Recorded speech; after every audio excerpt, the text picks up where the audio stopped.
اور اب وہ ٹیپ کے ذریعے موبائل فون اور پھر پیغام رسانی اور واٹس ایپ اور جدید ٹیکنالوجی بھی دیکھ رہے ہیں۔ اس سے پہلے اس کائنات میں، اس کرۂ ارض میں کسی بھی جنریشن نے یہ سب کچھ نہیں دیکھا۔ اتنا بڑا جو ارتقاء ہے ٹیکنالوجی کا، جدت کا، یہ اس سے پہلے کسی نے نہیں دیکھا تھا۔ جس دور میں بھٹو تھے وہ دور خاصا مختلف تھا، وہ خاصا قدیم تھا۔ یہ جو دور ہے یہ دور جدید ہے۔ عمران خان کو اپنی آواز پہنچانے کے لیے سوشل میڈیا میسر ہے، عمران خان کو اپنی آواز پہنچانے کے لیے میڈیا انڈسٹری میں بیٹھے ہوئے صحافت کے لبادے میں ان کے ترجمان میسر ہیں، اور بھٹو صاحب کے ساتھ خیر ایسا نہیں تھا۔ لیکن معاملہ سول سپرمیسی کا، عمران خان اب جب اقتدار میں آئے تو وہ سول سپرمیسی کی بات کرتے ہیں۔ بھٹو شروع میں ایوب خان کی کیبنٹ میں تھے، لیکن لیٹر آن وہ سول سپرمیسی کے نمائندہ بن گئے۔ بھٹو پھر سول سپرمیسی پہ رہے، پھر ان کی جماعت تقریباً 40 سال تک سول سپرمیسی کے لیے جد و جہد کرتی رہی۔ ابھی بھی وہ سول سپرمیسی کی بات کرتے ہیں، اور بھٹو کے بعد فائدہ یہ تھا بھٹو کو سب سے بڑا کہ ان کی ایک قابل اہل ترین صاحبزادی جو ان کی جانشین کے طور پہ سامنے آئی وہ بے نظیر بھٹو تھیں۔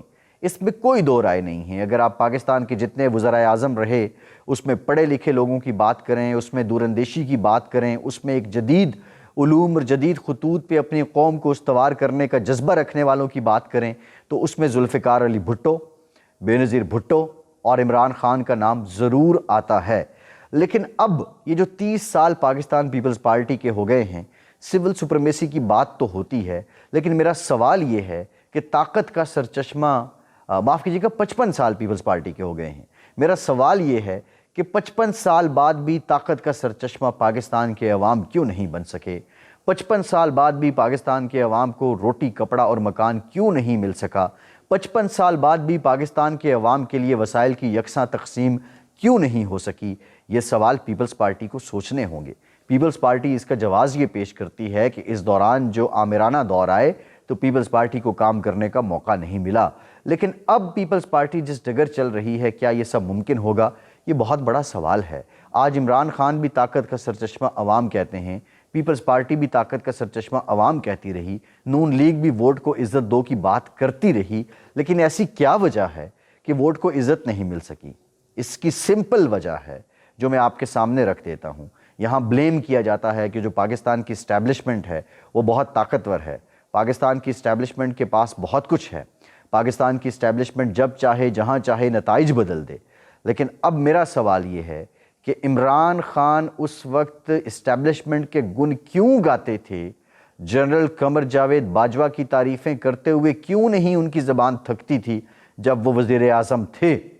نواز شریف اس وقت جنرل راحیل شریف اور اشفاق پرویز کیانی اور اپنے وقت کے جو آرمی چیف تھے ان کے گن گاتے ہوئے ان کی زبان کیوں نہیں تھکتی تھی جب وہ وزیر اعظم تھے؟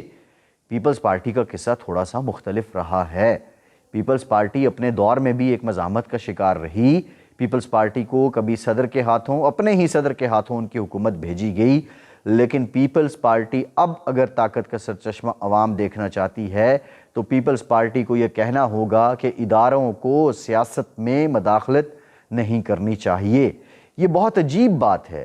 آج تک طاقت کا سرچشمہ عوام اس لیے نہیں بن سکے کہ یہ سیاسی جماعتیں جب اقتدار میں آتی ہیں تو یہ گن گاتی ہیں فوج کے، اسٹیبلشمنٹ کے، اور جب یہ اقتدار سے نکلتی ہیں تو یہ انہی کو رگڑتی ہیں، انہی کو تنقید کا نشانہ کرتی ہیں۔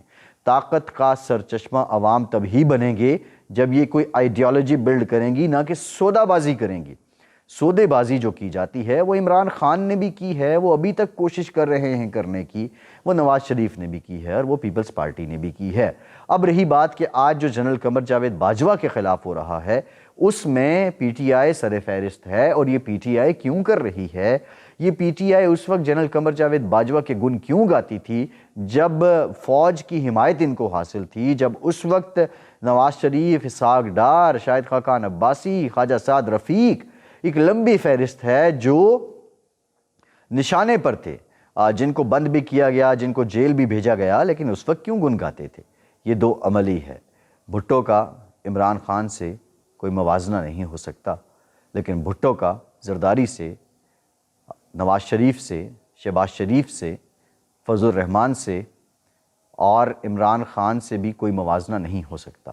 لیکن عمران خان کا آصف زرداری سے، نواز شریف سے، مولانا فضل الرحمان سے، شہباز شریف سے بالکل موازنہ ہو سکتا ہے، کیونکہ اگر وہ سودے بازی کرتے ہیں تو عمران خان بھی سودے بازی کرتے ہیں۔ عمران خان بھی سوداگر ہیں، اپنے اقتدار کی خاطر وہ کچھ بھی کر سکتے ہیں۔ اور آپ دیکھیے کہ یہ شخص کہتا ہے کہ پاکستان میں سیاسی بے یقینی سب سے بڑی وجہ ہے جس سے معیشت تباہ ہو رہی ہے۔ سیاسی بے یقینی تو سب سے بڑی وجہ ہے، ہم مانتے ہیں۔ ہم یہ بھی مانتے ہیں کہ موجودہ حکومت معیشت بہتر نہیں کر رہی۔ ہم یہ بھی مانتے ہیں کہ موجودہ حکومت عمران خان کو رام کرنے کی کوشش بھی نہیں کر رہی، لیکن اس سیاسی بے یقینی کی سب سے بڑی وجہ عمران خان ہے، جو پاکستان کا نقصان اپنا نقصان نہیں سمجھتا، جبکہ اپنی سیاسی نقصان کو اپنا نقصان سمجھتا ہے۔ اور اس وقت یہ سیاسی بے یقینی اگر عمران خان چاہے تو نہیں ہو سکتی، یہ ختم ہو سکتی ہے۔ فیصل عباسی کو آج کے وی لاگ سے اجازت دیجیے۔